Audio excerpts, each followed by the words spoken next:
A berhutang dengan B 50,000. A main judi dan dia menang 100,000. Dengan duit judi tu dia bayar hutang pada B. Boleh tak B terima hutang tersebut? Sah tak bayar hutang itu? Baik. A ni dia ni kaki judi.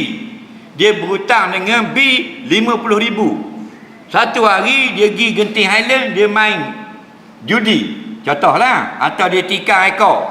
Dia menang judi 100,000. Dia bayar 50,000 duit judi itu kepada B. Faham? Adakah B boleh menerimanya? Jawab, tengok dulu. B tu tahu tak PT tu PT haram? Tak tahu, boleh terima. Tahu, haram ambil. Okey? Itu jawapan ulama-ulama. Yang kata dimaafkan tu bila kita tidak tahu. Orang judi tak kabur PT judi. Dia kata ni PT bayar hutang itu 1,000. Faham? Kita terima kasihlah. Terima kasihlah. Nampak? Maka kita tidak bersalah. Okey? Yang dilarang ambil, yang diharamkan ambil ialah kita tahu duit nak bayar hutang tu duit haram. Faham? Kerana apa? Kerana bila dibenarkan bayar dengan benda haram, habis orang pakat buat benda haram lagi, cari harta berjudi. Ada orang kata boleh bayar dengan PT judi, mai kita main judi ramai-ramai. Faham? Kalau nak agak PT kerja, payah nak bayar hutang. Jadi hukumnya, kalaulah kita tahu duit itu duit haram, haram terima. Kalau kita tak tahu duit itu duit haram, tidak haram menerimanya kerana tidak tahu itu dimaafkan syarak. Soalan seterusnya.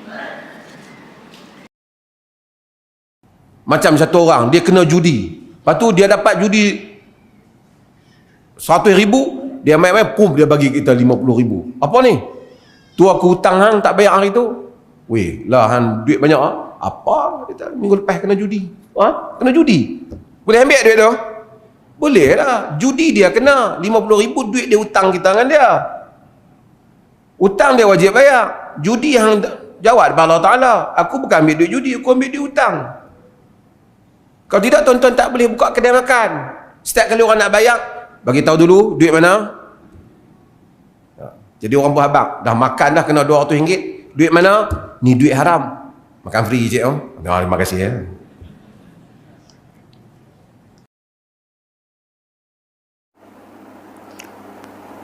Apa hukum membayar hutang menggunakan sumber yang haram? Haram lah hukum dia. Apa maksud sumber yang haram? Contohnya berjudi, ataupun tiket toto, ataupun tiket nombor misalnya. Ya, kaedah dia, setiap harta yang kita miliki melalui cara yang haram, maka tidak sah kita miliki harta itu. Contohnya kita mencuri, maka pitih daripada mencuri itu tak sah kita miliki. Apabila tak sah kita miliki, macam mana kita nak ambil duit itu, kita bayar hutang kita. Duit itu bukan kita yang miliki. Jadi masalah. Maka kena bayar daripada sumber yang halal. Sumber yang halal. Manakala orang yang terima pitih tu, kalau dia tahu, tak boleh ambil lah. Kalau dia tak tahu, tak ada masalah apa nak kata guano. Apa hukumnya menerima pembayaran hutang dari hasil bermain judi untuk mengisi bensin? Udah terima aja, urusan dia yang berdosa. Ya.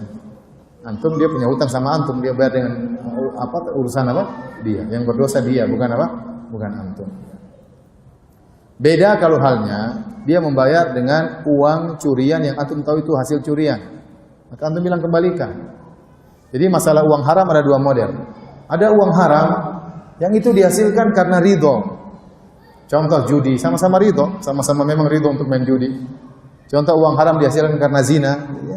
Yang berzina juga ridho bayar pezinanya, paham? Contohnya seperti itu. Contohnya uang haram hasil main musik, yang nonton konser bayar, ya, dia ridho. Maka uang tersebut tidak perlu dikembalikan kepada orang-orang yang bayar. Beda dengan hasilnya uang haram hasil nyolong, hasil ngerampok. Maka ini uang tersebut harus dikembalikan kepada apa? Pemiliknya. Jadi kalau kasusnya judi, dia bayar, biarin aja. Dosa urusan apa? Urusan dia. Ya. Kalau ada orang punya utang motor sama antum, itu dia curi motor orang, bayar utang sama antum gimana? Antum bilang jangan, kembalikan apa? Itu motor curian ya. Nggak boleh.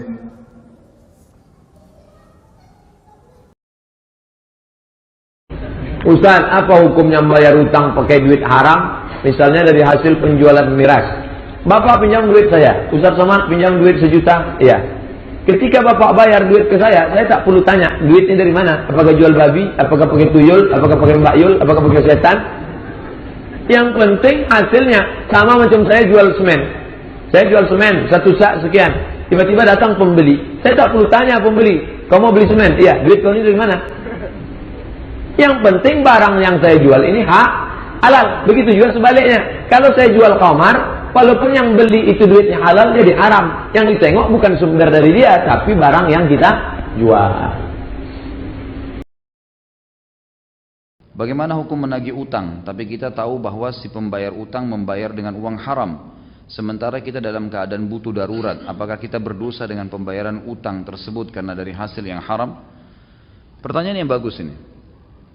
Kalau misalnya orang terlilit utang, orang itu terlilit utang, dia mau bayar sama kita, dia nggak ada uang. Ada orang lain memberikan kepada dia uang, tapi dari sumber haram. Contoh sumber haram dari bunga bank, riba. Ini sumber haram.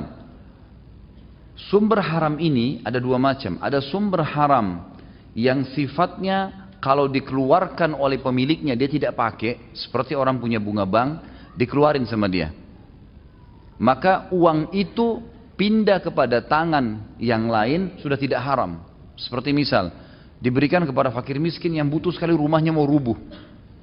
Dihitung sebagai fasilitas umum. Ya.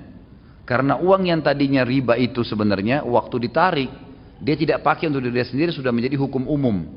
Kembali kepada hukum asal. Yang mengeluarkan tidak dapat pahala, dan kalau dia pakai fasilitas umum bisa. Seperti WC umum, rumah untuk orang-orang yang susah gitu kan, atau ada orang terlilit utang betul-betul dia akan berbahaya kalau enggak, susah sekali hidup, memang tidak ada sumbernya. Ini pendapat ulama masih membolehkan. Tapi kalau sumber haram itu ya, bukan kayak riba tadi, misal dari hasil curian, korupsi, ini enggak boleh, mutlak tidak boleh. Satu-satunya pintu tadi yang dibolehkan adalah kalau uang itu adalah uang bunga bank, riba. Uang bunga bank ini fatwa ulama sekarang sudah mengeluarkan boleh untuk fasilitas umum, termasuk membantu orang yang terlilit utang besar yang dia sudah tidak mampu lagi lepas dari itu. Untuk lebih jelas antum bisa ketik di Google hukum menggunakan bunga bank. Nanti antum akan baca banyak fatwa ulama di situ, gitu kan.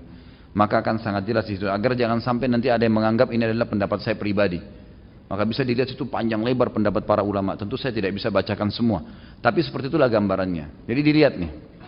Kalau sumber yang tadi antum bilang orang itu bayar sumber haram adalah uang curian, uang korupsi, ya, hasil menipu orang, maka ini jangan diterima, nggak bisa. Walaupun antum dalam keadaan butuh, karena nggak boleh. Tapi kalau dari bunga bank orang lain bayar, emang dia mau keluarkan bunga banknya itu dia berikan, ini ada satu celah di sini yang memang dibolehkan karena orang itu kepepet. Masalah datang ke antum nanti itu sudah bukan haram buat antum lagi. Karena ini waktu dikeluarkan oleh orang itu sudah menjadi hukum umum, hukum awal, ya. Kata ulama hukum asal, tidak ada pemiliknya uang itu, tapi milik